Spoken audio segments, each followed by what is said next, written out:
देव के द्रव्य गुण पर्याय को जानता है, वह जीव निज के द्रव्य गुण पर्याय को जानता है, उसका मोह विलीन हो जाता है। यानी जिसने आज तक अनंत प्रभु के गुणों को ही नहीं जाना, अनंत गुणों के स्वामी आप अनंत प्रभु हो, ऐसे अनंत गुण मेरे अंदर भी भरे, उसने आज तक अपने दर्शन नहीं किए। और जिसने अपने दर्शन किए उसी ने अनंत प्रभु के दर्शन किए। ऐसा क्यों?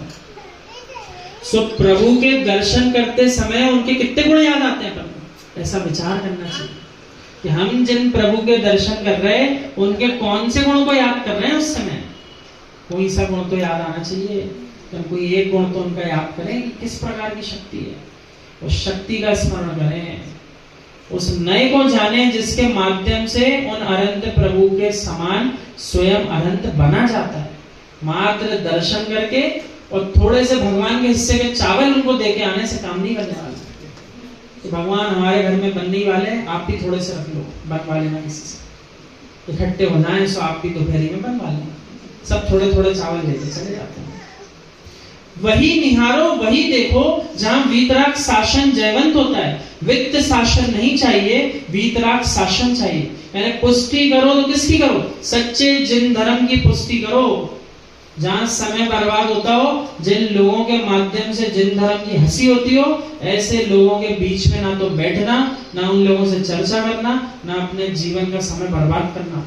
एक एक क्षण बेहद कीमती है और एक एक क्षण आयु कर्म का निषेध होता चला जा रहा है, झड़ते चले जा रहा है, पता ही नहीं चल रहा किसका नंबर कब आ जाएगा। फिर बस एक दूसरे को छोड़ के आने की क्रिया ही बाकी बचती है, और कुछ नहीं कर पाता। इसलिए जब तक इस देह में भगवान आत्मा विराजी है, इतना सुंदर मति शुद्ध ज्ञान मिल गया, देव शास्त्र गुरु के पादमूल में आनंद ले लो, लबालब अपनी टंकी भर लो। आगे ये टंकी बहुत काम आने वाली है अपनी भरी हुई ज्ञान की। यही ज्ञान की टंकी बाद में तृप्ति अपने लिए पैदा कराएगी, संतुष्ट कराएगी, भगवान बनाएगी। सम्राट कार्तिकेय स्वामी का पिता अर्थात नाना, ध्यान दो क्या पूछता है मंत्रियों से, हे मंत्रियों, राज्य में जो सबसे सुंदर वस्तु होती है उसका स्वामी कौन होता है? मंत्री वो तो ऐसे थे, वैगन अच्छा होता है या बुरा? राजा खाना चाहे तो बहुत अच्छा है, पर यदि बीमार पड़ गया तो बोले बैगन बुरा होता है। बोले कल आप अच्छा कह रहे थे, बोले मैं बैगन का नहीं आपका नौकर हूं। समझ रहे ना? सारे मंत्री क्या बोले? महाराज सबसे सुंदर वस्तु का स्वामी राजा ही होता है। राजा खुश, फिर भी उसके मस्तिष्क में एक बात थी, कुछ लोग सोच सोच कर आते हैं, मात्र हम जैसे लोगों से हाँ कहलवाना चाहते हैं, हम भी उन पर ज्यादा ध्यान नहीं देते। जब तुम्हारा निर्णय ही है कि हमें घर जाना है तो पूछ क्यों रहे? महाराज जी से अपन कैसे बोलते हैं, महाराज जी घर जाए, तो महाराज जी क्यों कहेंगे कि तुम घर जाओ और फिर गृहस्थी के पाप बांधो? वे तो भावना भाएंगे, सब पीछे कमंडल ले लो, वीतरागी क्षमा मिल जाए, उनसे मत पूछो।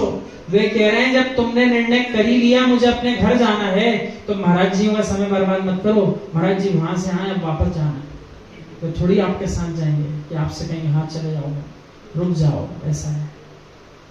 उन्होंने नियम ले लिया कि आज मेरा उपवास है, गुरुजी आज हमारा उपवास है। जब तुम्हारा उपवास है तो फिर कहने की जरूरत क्या है? क्या आवश्यकता है आपको पूछने की? मात्र ये कहना चाहते हो कि हमने बोल दिया था उपवास लेना चाहता हूँ। इसमें गुरु के लिए अधिकार है कि देना है कि नहीं देना है उपवास। हाँ, गुरु से ऐसा पूछने तो जाओ, आचार्य श्री आज हम उपवास करना चाहते हैं, फिर वे अपनी आज्ञा दें कि नहीं दें, उनकी इच्छा है। अब जब स्वयं ने निर्णय कर ही लिया महाराज जी आज तो मेरा उपवास है, तब उनको बता के अपना समय बर्बाद और उनका समय बर्बाद क्यों कर रहे?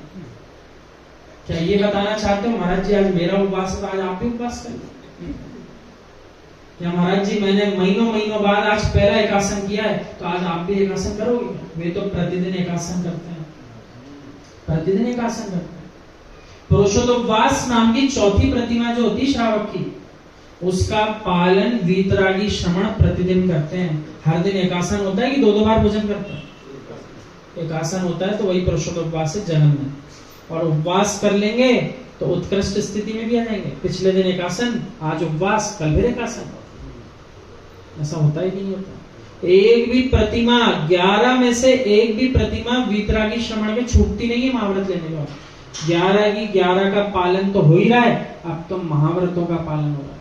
निर्लोभ सागर महाराज जी बहुत विचित्र विचित्र बातें बताते हैं। आज तो घंटों घंटों हुए उन्हीं की बात समझते हुए, काम करते करते ऐसी ऐसी बात बताते हैं जहां ज्ञान लगा सो ऐसा लगता है काम बंद, इनको सुन ले पहले। सुबह कह रहे जिस जीव ने त्याग नहीं किया, माना कि वनस्पति का एक की बात करें, 10 लाख प्रकार की वनस्पति का एक, कितनी? अब महाराज जी की वाणी सुनिए, हमारी बात नहीं है। जिसको हम पे शंका हो तो सीधे जबलपुर जाना, महाराज जी से बात कर ले, और नहीं तो यूट्यूब पे प्रवचन सुन लेना आजकल। महाराज जी कह रहे हैं 10 लाख प्रकार की वनस्पति होती है, जिसे साग सब्जी फल बोलते हैं। किसी जीव ने यदि एक भी वनस्पति का त्याग नहीं किया है तो पूरी 10 लाख वनस्पति की हिंसा का भोग करने का पाप का बंध प्रतिक्षण चल रहा है, जब तक त्याग नहीं किया। किसी को कुछ कहना है क्या? आप बोल सकते हो 10 लाख में से 9,99,900 तो हमारे घर आई नहीं, 100 ही तरह की आई होगी ज्यादा से ज्यादा आज तक आपके घर।